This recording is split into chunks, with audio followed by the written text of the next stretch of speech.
Hello, boss. Welcome to your Bossy Podcast. Today, I have a very hard and necessary topic to talk about. I will say that it may be some trigger warning to some of you guys if you've experienced anything in this area, but I feel like it's very necessary to talk about because there's just so much happening and it's something that continues to happen.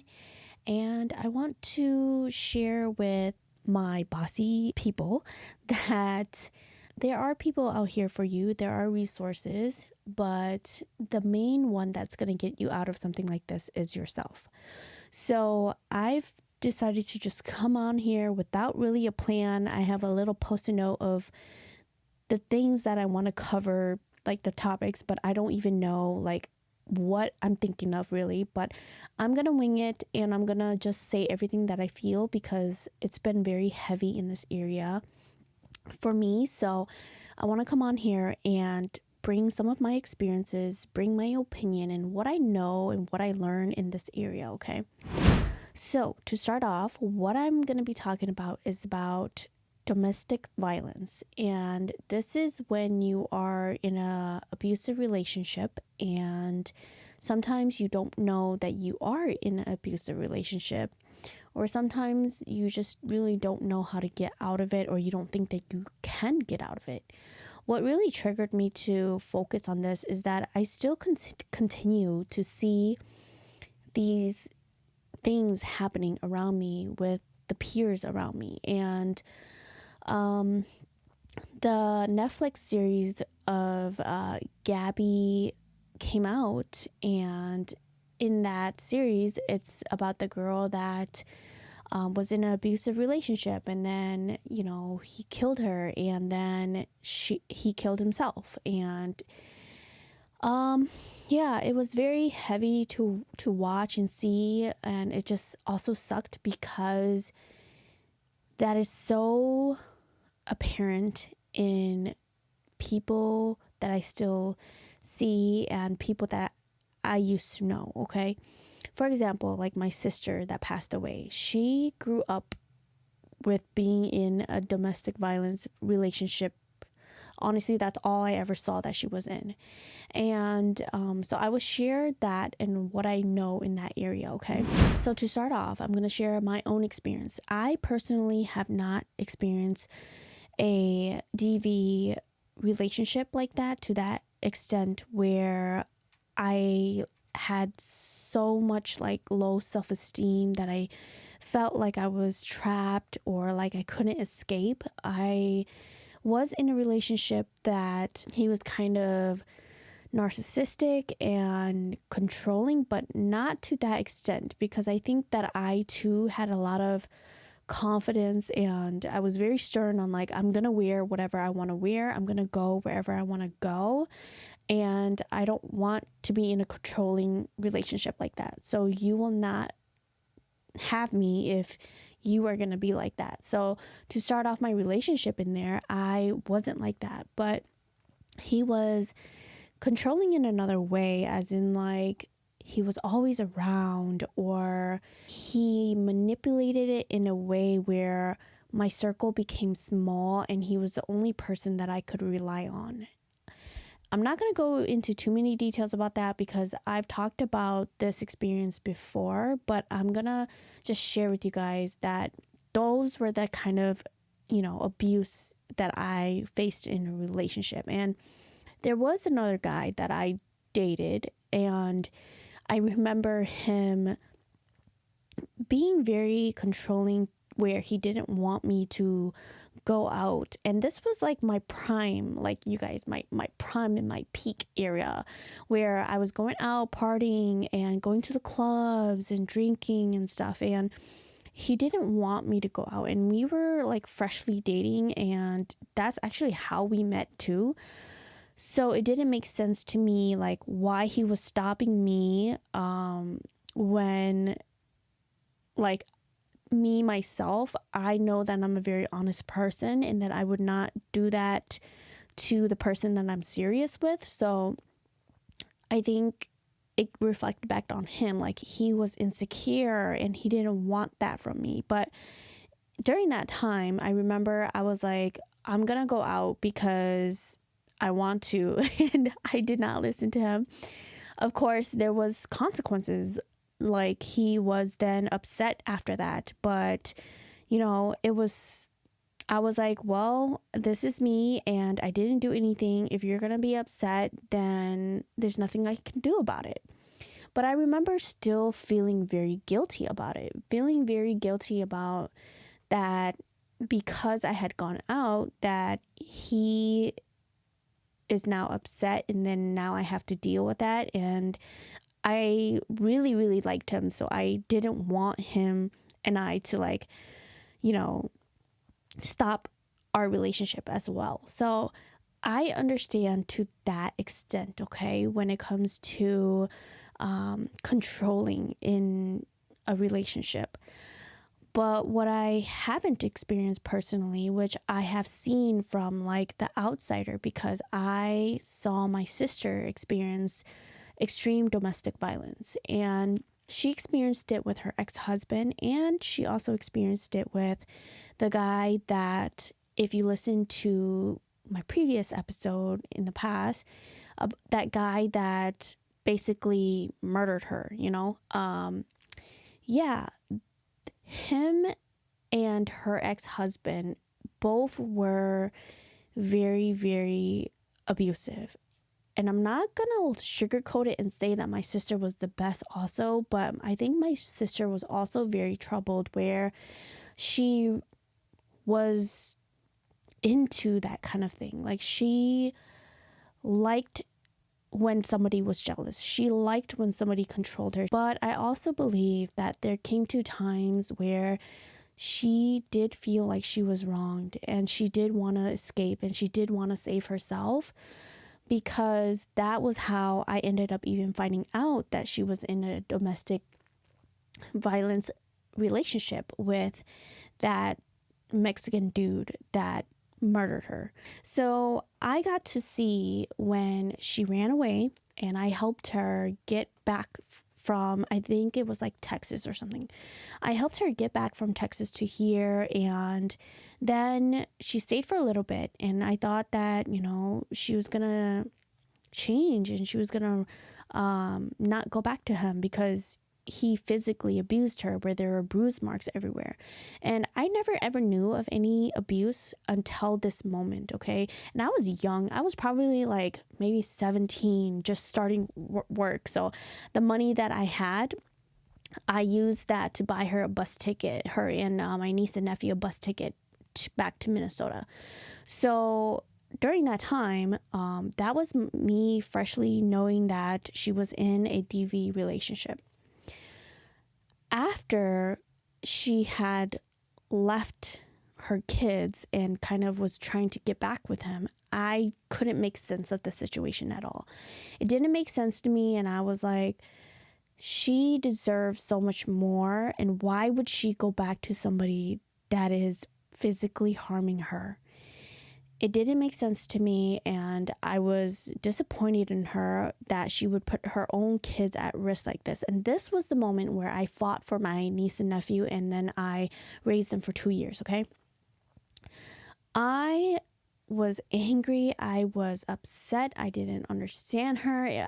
It was just like, whatever, she can do whatever she want to do, and I'm just going to try my best to provide the best that I can for my niece and my nephew. She left her ex-husband. I don't really know exactly why, but I know that there was also abuse, like physical harm in that area as well. So I got to experience from the outsider what it's like to know somebody close to you that is in a DV relationship. It gets hard. It gets complicated. And as much as you want to help somebody, and you try and try, unfortunately, this is what I learned. If they don't want to help themselves, no matter what you do will not help them. I gave my sister my all, and in the end, she still chose him. She still wanted to go back. It was because he manipulated her into believing that he was all that she had and he could provide for her and that he had things that she needed, and that I don't know if there was any threats in that area, but I know that he was really good at sweet talking because he honestly manipulated the whole family to believe that he was a good person as well. So that's how I know that part, okay? I feel that when you are the outsider and you're observing this or you're trying to help somebody, yes, it gets hard and it gets sad. Sometimes you reach a point where you feel like you can't do anything and everything that you do is just not enough. And there is a point where it won't be enough and you start to lose yourself in that as well because you're constantly giving up everything. Like I remember even calling in to work to go and like save my niece and my nephew so that they wouldn't get taken away. They push you to that level where your lifestyle is not even your lifestyle anymore. It's like you're living on this person who can't act right. And at one point you reach to this point that you are like, I need to stop changing my life around her life because she's making horrible choices and she's only going to bring me down if I continue to work around her instead. So that was kind of like the point that I reached with my sister. I feel like there is no regret there because I did do everything that I could to help her, but she needed to help herself. And at one point, she did help herself. And I think that when she did try to help herself, though, she was too far gone in like the drugs area that she wasn't really herself anymore. It's hard to like go in that area because that was kind of like towards the end of her life where I kind of got to see her and then she kind of disappeared, but she wasn't herself anymore. She was acting odd and she was most likely on drugs or something. So that's what I experienced and what I saw with domestic violence, like secondhand, I guess you can say. Next is I've seen where growing up, like now we were still just young kids. So hopefully these relationships have improved over time. But I saw like the same kind of behavior where it was like, you can't wear shorts. You can't go out and hang out with your friends. Those things were things that I saw growing up and I was not a fan of it. Like nobody could tell me I could not wear spandex. Like I was going to play volleyball and wear spandex and you're not going to have a problem with it. But I saw those kind of behaviors growing up and I continue to see those kind of things where people's like, unfortunately, it just happens to be people's man are insecure. Like I haven't seen where a woman's insecure yet. So where the man is just so insecure that they are being controlled in these kind of areas. And then it leads to like, you don't really see them as often anymore. You know, your girls, they don't really come out. You don't really get to hang with them anymore. It's still present and it's still something that's very serious, and that is how it starts and leads to things like the 𝘄𝗄𝗄𝗏 case. It starts with these little things, and I understand because at first, you know, you're like, oh my god, like he wants me, he thinks I'm cute, he doesn't want me to go out because he cares for me, he feels like I'm so pretty, that's why people are gonna talk to me, and he's afraid of that because he loves me so much and he doesn't want to lose me. Yeah, it's all cute in the beginning, but it doesn't get cute anymore when you start to lose yourself. Like you start to not even recognize who you are anymore, and you don't really have many friends or peers anymore. It gets even worse when it gets to things like 𝘄𝗄𝗄𝗏's case, where you are just being controlled to some extent like that, where they're sitting there and they don't even look happy. You can't go places without having them check in on you all the time. It gets bad like that, and then it leads to things like 𝘄𝗄𝗄𝗏's case, where now they're having, you know, threats of killing themselves or killing you. Things like that are very serious, and it all starts from the little stuff like controlling and insecurity of you can't wear this, or I don't want you to go out, and then like they're throwing a fit about it. It's so sad to see. And if you are listening to this and it's hard for you, or you feel like I'm targeting you, it's not that. I'm just bringing awareness that I don't want you to end up like Gabby. I don't want you to feel like you are just so ugly, or there's no one out there for you, or that you can't escape somebody like that unless it's death, okay? I believe that, yes, there are resources out there, but I understand that it's hard to find resources. You might not feel that your peers, family, or friends are here for you. And maybe it was kind of like my sister's case, where you did reach out and they did help you, but you continue to go back, right? I want you to know that you can make the choice to escape.